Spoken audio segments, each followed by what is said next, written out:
Hello everyone, TheDerpHog here, and today is my channel's 3rd birthday. I can't believe I've had my channel for 3 years now. 2021 feels so long ago.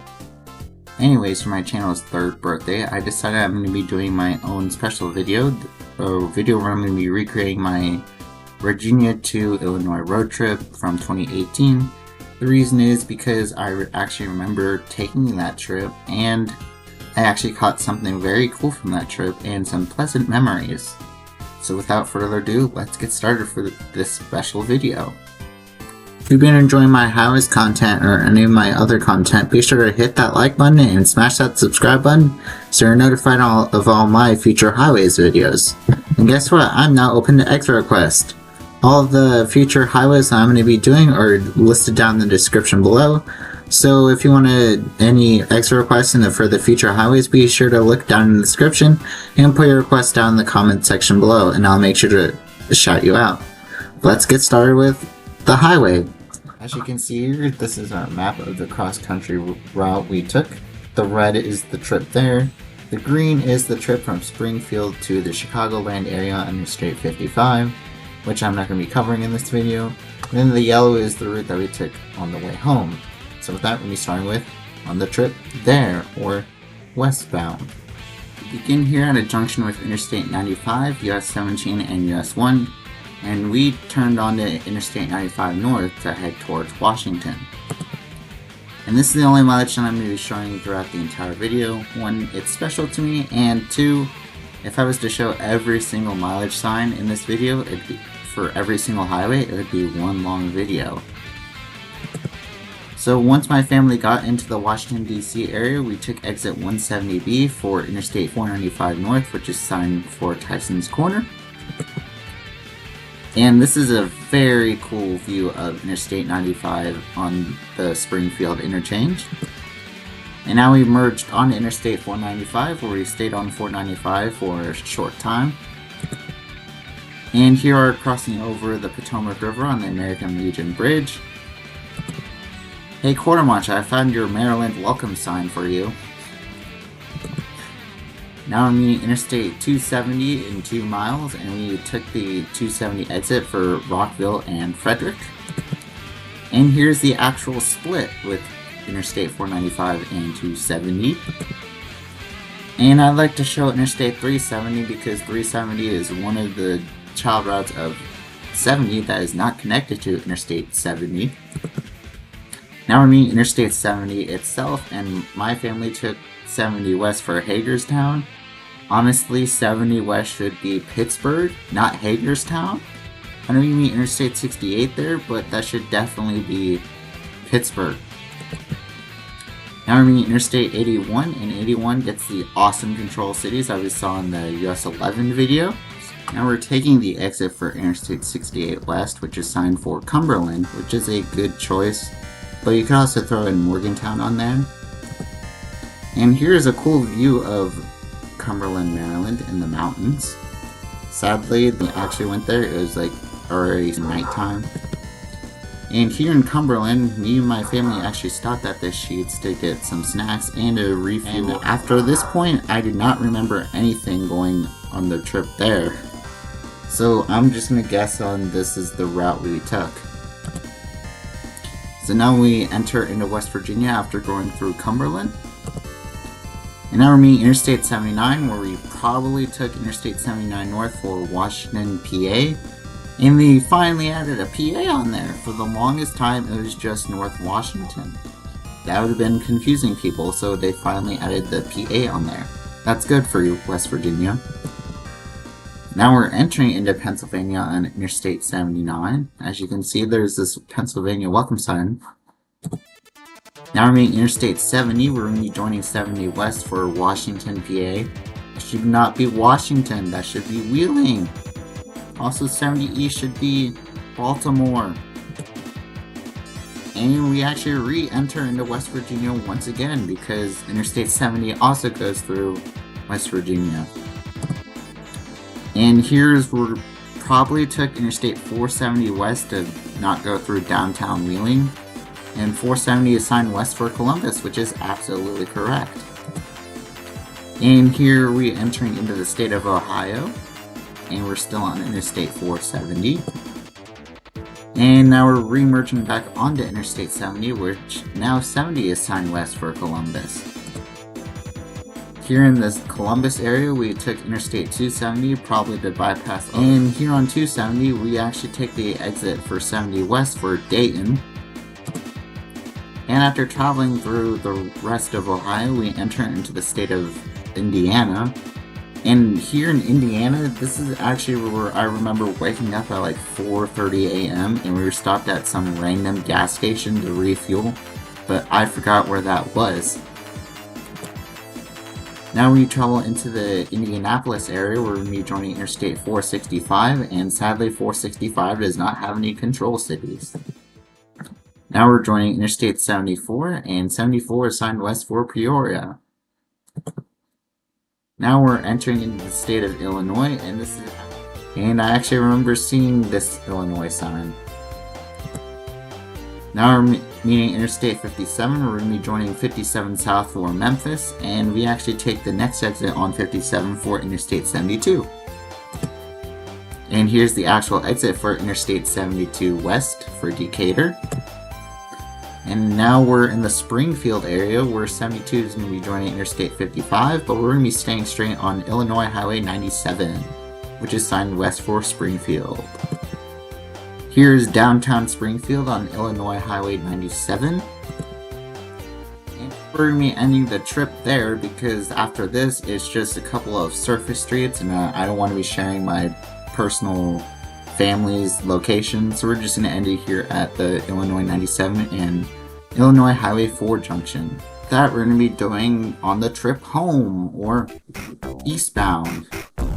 So after visiting my aunt in Springfield, we actually traveled all the way up to the Chicagoland area where we visited my grandmother and we stayed with her for a few days. So we actually started the trip all the way up here in the Chicagoland area and turning on Interstate 55 south at the Weber Road exit, and it's signed south for Bloomington. There should be Springfield for 55 south, not Bloomington. Now we're meeting Interstate 80, and 80 gets the control states of Indiana and Iowa, and we're going to be taking 250A for Interstate 80 east. Now we're meeting the Tri-State Tollway, or Interstate 294, and we're going to be taking 80 east and 294 south. And here are merged onto the Tri-State Tollway, and now remain Interstate 94, and Interstate 80 and 94 is now signed east for Indiana. And once we cross into Indiana, we're taking the exit for Interstate 65 south for Indianapolis. And on our way to Indianapolis, I actually remember stopping at this pilot off of Indiana Highway 2. I think we were here to refuel and then on our way trip home. And here's a nice view of the Indianapolis skyline from Interstate 65. And shortly after, we take the exit for Interstate 70 East, which is signed east for Dayton. And here's another place I remember stopping at. We actually stopped at this rest stop here on Interstate 70 East, and I remember getting this bad boy from there. Now we enter into the state of Ohio. And here in Ohio, we're meeting Interstate 270 or the Columbus Beltway. We're going to be joining 270 south. Now we're meeting Interstate 70 on the other side of Columbus. We're going to be joining Interstate 70 east, which is signed for Wheeling. And this is the exit here, exit 112A for Ohio 256. And I actually remember stopping here because we ate dinner at an O'Charlie's off this exit. And now we're in the Wheeling area where we're going to be joining Interstate 470, and 470 is signed east for Bel Air and Washington, PA. That should not be Washington, PA, that should be Pittsburgh. Why does everyone like signing Washington? Pittsburgh is right there, that should be Pittsburgh. Now we're entering into the state of West Virginia on Interstate 470. Now we're meeting Interstate 70, now this time 70 gets signed east for Washington, PA. No, that should be Pittsburgh once again, not Washington. Ugh. And then 5 miles up the road, we're re-entering back into Pennsylvania. And now we're taking the exit for Interstate 79 South, which is signed for Waynesburg and Morgantown. Honestly, you can throw out the Waynesburg and just put Morgantown or Morgantown and Charleston on there. But nope, Pennsylvania has to have a Pennsylvania city on there.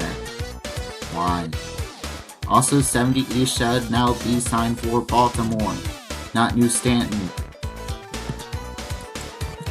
Now we enter into the state of West Virginia for our last time.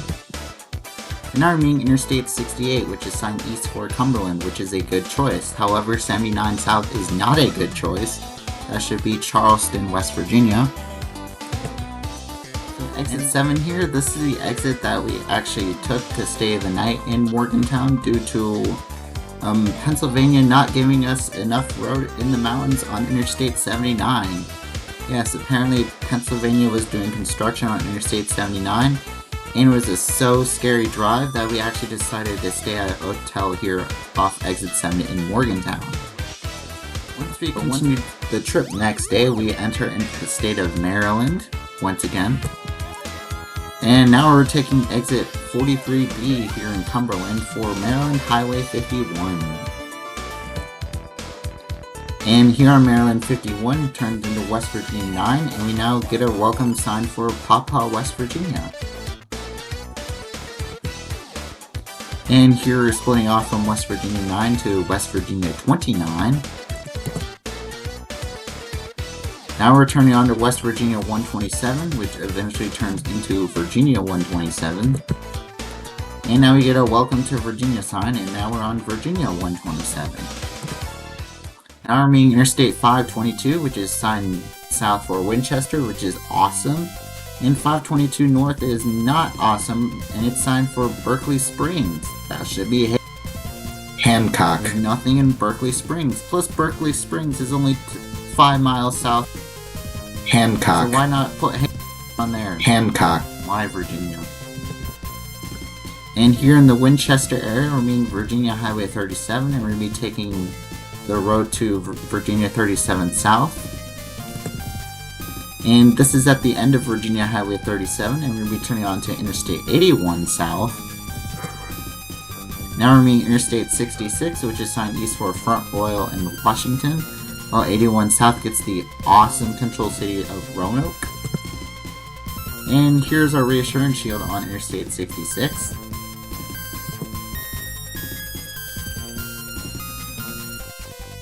Now we're meeting US Highway 17 South, and US 17 is signed for Warrenton and Fredericksburg, which are great choices.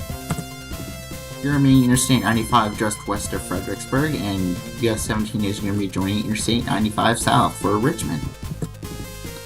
And here's the exit for US 1 and US 17 South, which gets the good city of Spotsylvania, even though both of those highways don't go there. We end the trip here at this junction with secondary route 711 and US 1 and 17, where I'd be turning onto secondary route 711 and taking some other surface streets to get back home to my house in Fredericksburg.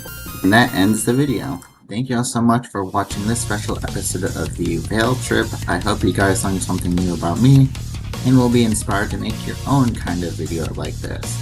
So my next few highways that I plan on doing is the Super 200, and then between eastbound and westbound I plan on doing old US 27 through Michigan, and then after that I'm going to be taking a break in April to work on US 20 and then come out with a US 20 marathon in May. So thank you guys for watching, and I'll see you on the next one.